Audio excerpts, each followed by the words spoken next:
This clip is brought to you by SaveWithConrad.com.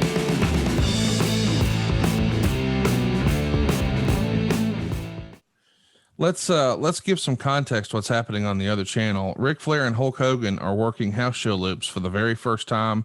Of course, Ric Flair has left World Championship Wrestling. Now he's joining up with the World Wrestling Federation.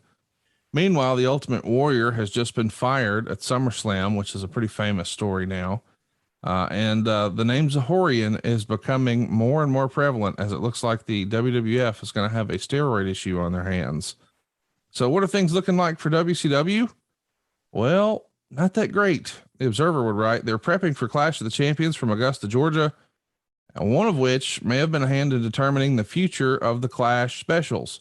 There's been talk that if the show doesn't do well in the ratings, TBS programming is seriously considering dropping the planned November Clash and future clashes.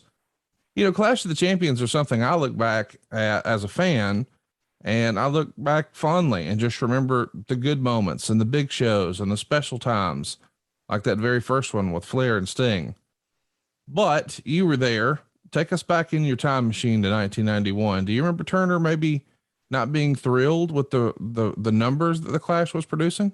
You know, we didn't get a lot of communication on that. You'd get secondhand. I don't know what Turner is thinking because none of us talked to Turner. They talked to some emissary, some sycophant, Bill Shaws of the world, guys like that. So, and the whoever's in charge that week, they'd share the news like it was a big deal. I talked to Ted. Damn, I talked to Ted. Hey, did you hear the talk we had with Ted? No, I didn't hear the talk he had with Ted. So it kept everybody in the dark and it kept everybody paranoid. Just what pro wrestlers like. They like being in the goddamn dark and being paranoid, or it seems to me that way.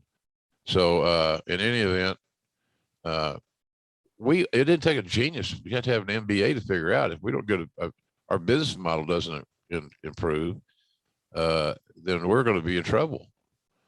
And we got a television show we produce weekly, a lot of money to do that, and it's not drawing. It's not getting a rating worth of shit.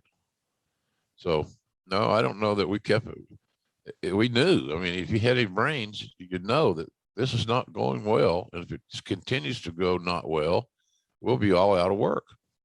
The rumor and innuendo is that TBS actually rejected the first version of the card that WCW presented because allegedly it didn't have Sting or Lex Luger on it. And TBS was concerned that it was doomed ratings wise without those two guys. I have to admit, that's not something I had ever heard until I did my research this week. Do you remember there being, we'll call them notes from TBS at any point about what should or shouldn't be on the program? Again, Conrad, it would not go to the booking committee. It didn't come to JR. It came to whoever was in charge, and then they treasured that information as if they were special.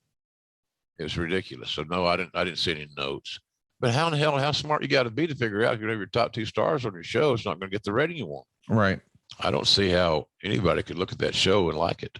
It did a 3.7 rating, a 5.9 share. It was viewed in 2.1 million homes, and the rating was the lowest out of the 16 Clash specials since 1988.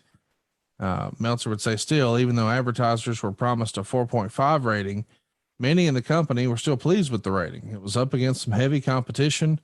There was the MTV Music Awards, a Jimmy Connors tennis match. You also had Beverly Hills 90210 and Cheers. So everyone assumed going in, it would draw the lowest rating in Clash history. Most expected worse. But since 3.7 isn't that far off of 3.9, which is where Flair and Eaton did, people are pleased or not. I think maybe people were relieved. Yeah, that's the right word. Please could be utilized, of course. I'm not just being contradictory or contrarian, but I think relief that it didn't go lower. That was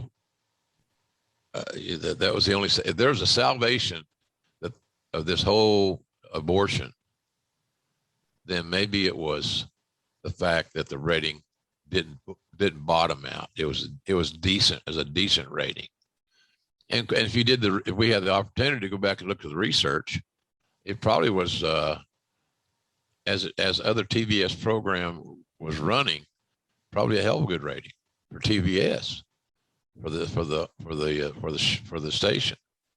But that's just peeling the onion back too far. And bottom line was we delivered a very poor show that was poorly written, that had allocated, the times were allocated wrongly. It was an attempt to get new guys over and repackage old guys, and doing it all at the same time. Just think about that. Do you think, Terrence Taylor and who do you work with? Van Hammer. Van Hammer. Okay. Van Hammer should have wrestled somebody, well, that either was a preliminary guy that he could just gobble up. Mike Graham. He should have wrestled Mike Graham. Well, that would have been all right. But still, Mike Graham's not. But we didn't have anybody over.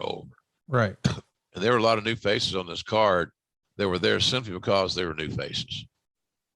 And that was a mandate from TBS. So they that was one of the first times I recall that they really, and there might have been others. I'm sure they probably were.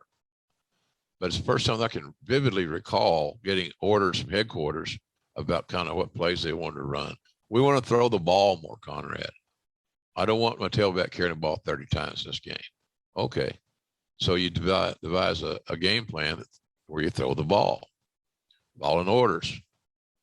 And I think Dusty tried to do that to the best of his ability, but there may have been a little spite in that motivation as well.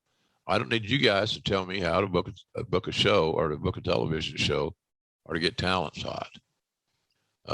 So that's kind of where that ended. It began and ended. Hey, it's Conrad Thompson. Thanks for checking out the podcast here on YouTube. Be sure to hit the subscribe button and the notifications bell so you get a notice anytime we upload some new content. And go save yourself some money right now. If you're in a 30-year loan or you have credit card debt, it's not a matter of if I can save you money. It's a matter of how much. Find out right now for free at SaveWithConrad.com.